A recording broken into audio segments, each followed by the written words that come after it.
There was once a stonecutter who lived at the foot of a great mountain in Japan. Every day, he would climb the mountain with his tools, cut stones from the rock face, and carry them down to sell in the village. His hands were calloused. His back ached. His life was simple, repetitive, hard, and he was miserable. Not because his life was difficult, but because everywhere he looked, he saw people with more power than him. One day, he was cutting stones when a wealthy merchant passed by in a golden palanquin, carried by servants, shaded by silk umbrellas. The stonecutter stopped his work and thought, if only I had that kind of power. If only I were rich and important like him. What happened next is a 1,000-year-old Japanese folktale, but it's not really about a stonecutter. It's about you, about me, about every human being who's ever thought, if only I had that, then I'd finally be happy. The mountain where the stonecutter worked was sacred. It was said to house a powerful spirit, a kami, who heard the desires of human hearts. And that day, the kami heard the stonecutter's wish. Suddenly, the stonecutter's rough clothes transformed into fine silk robes. His calloused hands became soft. Servants appeared around him, carrying him in a golden palanquin. He had become the rich merchant. At first, he was ecstatic. People bowed to him as he passed. He ate the finest foods. He slept in a mansion. He wore jewels. He had power, social power, economic power, respect. This is it, he thought. This is what I always wanted. But one summer day, as he was being carried through town, the sun beat down mercilessly. Despite his silk umbrella, despite his servants fanning him, he was hot, uncomfortable. The sun's power reached him regardless of his wealth. He looked up at the sun, blazing indifferently above him, and thought, the sun is more powerful than a rich man. The sun doesn't care about my wealth. If only I were the sun. In an instant, the stonecutter became the sun itself. Now he was truly powerful. He blazed in the sky. His light reached everywhere. His heat touched everything. Rich and poor alike were subject to his power.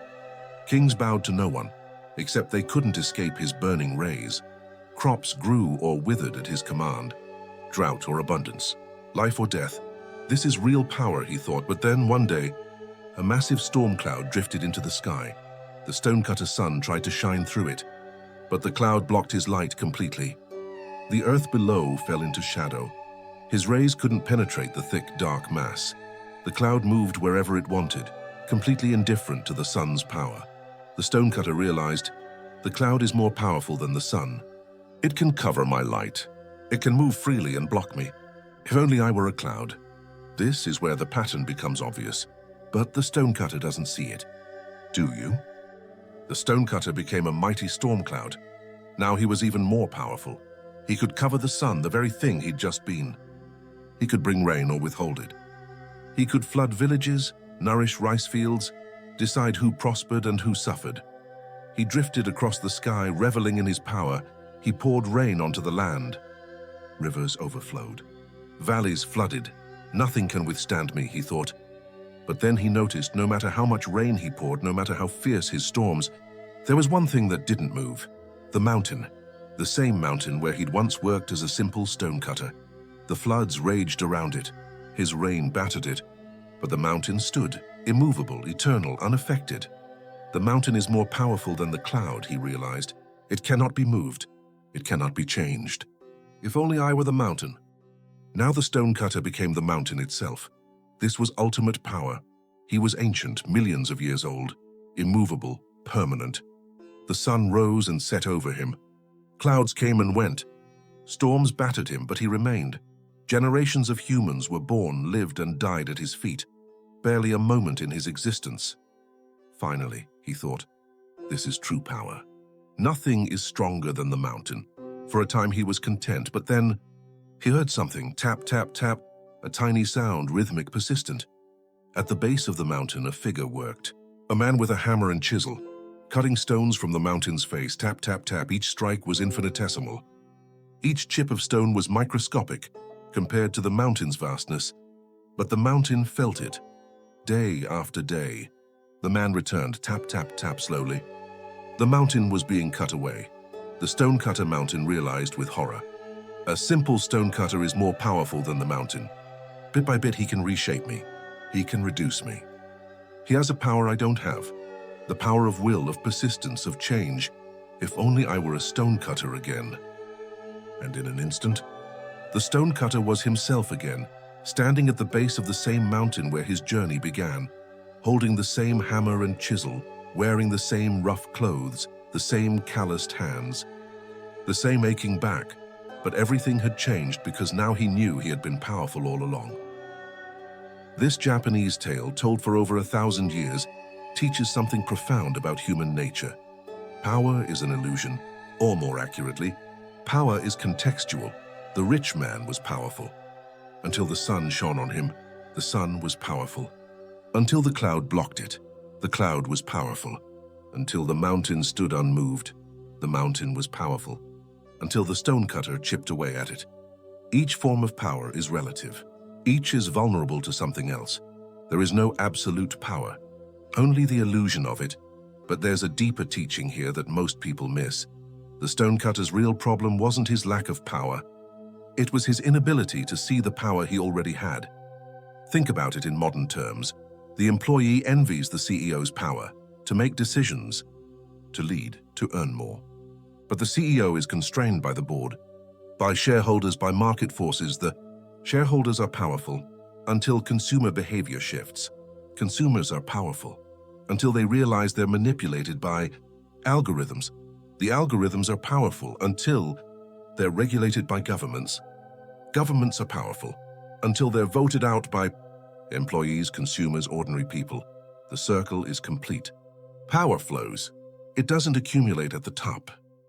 Here's the uncomfortable truth this tale reveals. You will never feel powerful enough, because the goalpost always moves. This is called the hedonic treadmill in psychology, but the Japanese understood it 1,000 years earlier.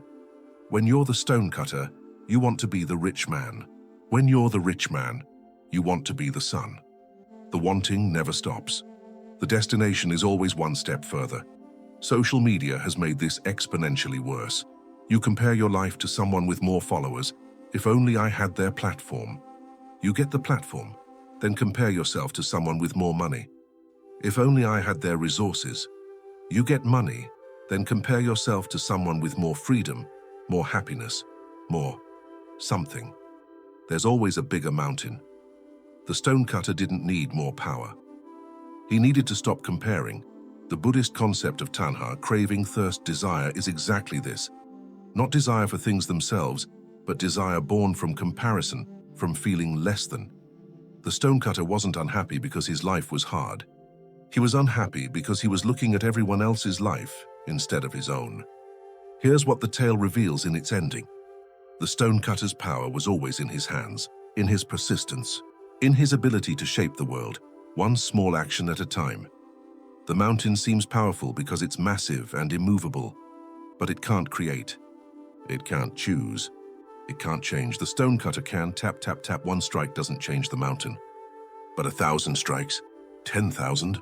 This is the power you have, the power of consistency. Small actions repeated daily reshape your life like the chisel reshapes stone. The power of will. You can decide what mountain to chip away at. The mountain can't decide not to be a mountain. The power of creativity.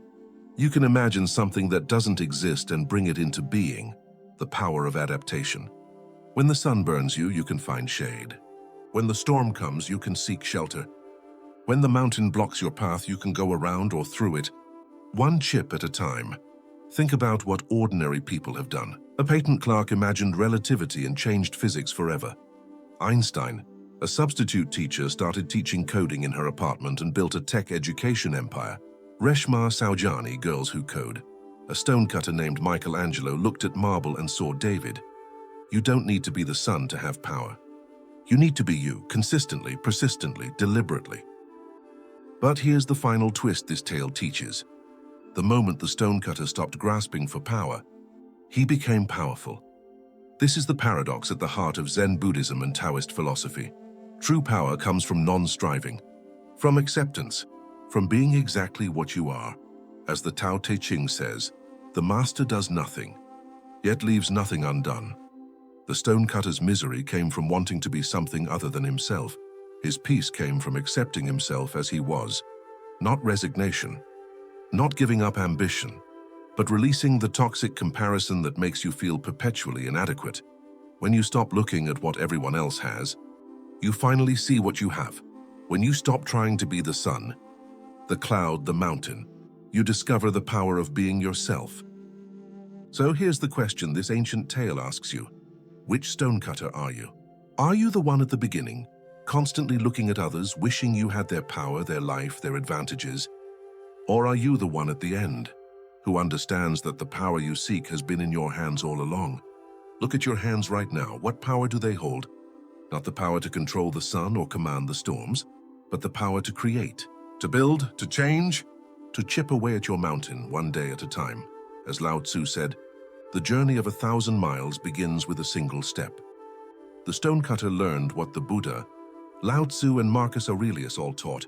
You don't need more power. You need to recognize the power you've always had and then use it. One final thought. The mountain doesn't resent the stonecutter for cutting it. The cloud doesn't envy the sun. The sun doesn't compete with the storm. Only humans do this. Only we compare, compete, and suffer from it. Nature simply is. Maybe that's the deepest lesson. Stop trying to be more powerful than you are. Just be what you are. Completely. Authentically, powerfully. That's enough. That's always been enough. Before you go, I have a question for you, and I really want to hear your answer. What mountain are you chipping away at right now? What's that thing you're building, one small action at a time? Drop it in the comments. If this resonated, like and subscribe for more stories like this every week.